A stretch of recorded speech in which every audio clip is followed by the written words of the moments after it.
YCP అధికారంలో ఉన్న 5 ఏళ్ల కాలంలో ఆ పార్టీ నేతలు అధికార మదంతో వ్యవహరించారు. వైఎస్ జగన్ దగ్గర నుంచి కింద స్థాయి కార్యకర్తల వరకు మేము ఏం చేసినా చెల్లుబాటు అవుతుందన్న ధీమాతో హద్దులు మీరి ప్రవర్తించారు. ప్రతిపక్ష పార్టీ నేతలను ఇబ్బందులకు గురి చేయడంతో పాటు సామాన్య ప్రజలను సైతం నానా రకాలుగా ఇబ్బందులు పెట్టారు.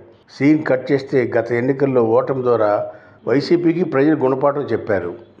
కూటమి ప్రభుత్వం అధికారంలోకి వచ్చిన తర్వాత కూడా కొందరు వైసీపీ నేతలు నోరు పారేసుకుంటున్నారు. ఇంకా మేము అధికారంలో ఉన్నామన్న భ్రమంలోనే ఉన్నారు వైసీపీ నేతలు. ప్రస్తుతం సీన్ రివర్స్ అవుతుంది. 5 ఏళ్ల అధికార మత్తులో హద్దులు మీరి ప్రవర్తించిన నేతలపై కూటమి ప్రభుత్వం కూడా జొలిపిస్తుంది. వైసీపీ హయాంలో అవినీతి అక్రమాలు వెలుగు తీస్తూ ఒకవైపు, అధికార మత్తులో నోరు పారేసుకున్న నేతలపై మరోవైపు కేసులు నమోదు చేసి చట్టం ప్రకారం చర్యలు తీసుకుంటుంది. దీంతో వైసీపీ నేతల్లో భయం పట్టుకుంది.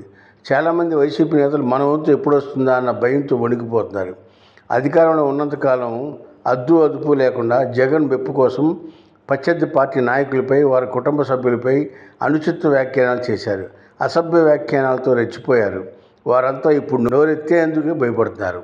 ఈ పరిస్థితుల్లో కేసుల గురించి భయపడొద్దంటూ జగన్ పార్టీ కేడర్కు ధైర్యం చెప్పడానికి చేసిన ప్రయత్నం ఏమాత్రం ప్రభావం చూపుతున్న దాఖలా కనిపించడం లేదు. రోజులు గడుస్తున్న కొద్దీ వైసీపీ నేతలను, కేడర్లను నైతిక ధైర్యం సన్నగిలుతుంది.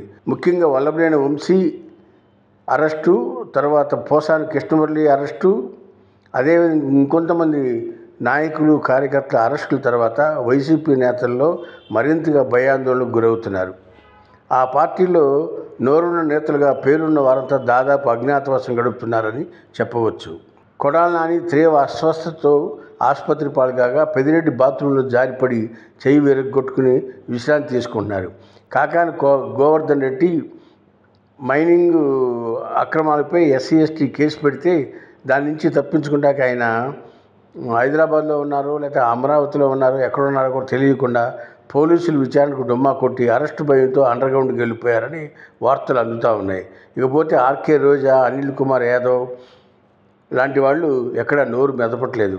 పేరు నాని వంటి వాళ్ళు వాళ్ళ ఫ్యామిలీ వారి శ్రీమతి పైన, ఆయన పైన ఉన్న బియ్యం కేసుల్లో బెయిల్లో ఉన్నారు. ఏం మాట్లాడితే ఏమొచ్చి పడుతుందో అని భయంతో నోరు మెదపకుండా ఉంటున్నారు. పేరు నాని వంటి లీడర్లు కూడా భయంతో మౌనముద్ర వహించారు. నోరెత్తడానికే జంకుతున్నట్టు వ్యవహరిస్తున్నారు. వైసీపీలో కీలక నేతలంతా తమను తాము కాపాడుకోవడం ఎలా అన్న ఆందోళన ఉన్నారు. ఈ పరిస్థితిలో వైసీపీ నేత జగన్గా ఒంటరిగా మిగిలిపోయారని పరిశీలకులు విశ్లేషిస్తున్నారు. హాయ్ ఫ్రెండ్స్, మా ఫ్యూచర్ టుడే ఛానల్ చూస్తున్నందుకు చాలా థ్యాంక్స్. మరిన్ని లేటెస్ట్ వీడియోస్ కోసం వెంటనే సబ్స్క్రైబ్ చేయండి. అలాగే ఈ బెల్ని కూడా రింగ్ చేసేయండి. మా లేటెస్ట్ వీడియోస్ నోటిఫికేషన్స్ అన్నీ మీ మొబైల్లో వస్తాయి. మా వీడియోస్ మీకు నచ్చితే లైక్ చేయండి, షేర్ చేయండి, నచ్చకపోతే కామెంట్ చేయండి.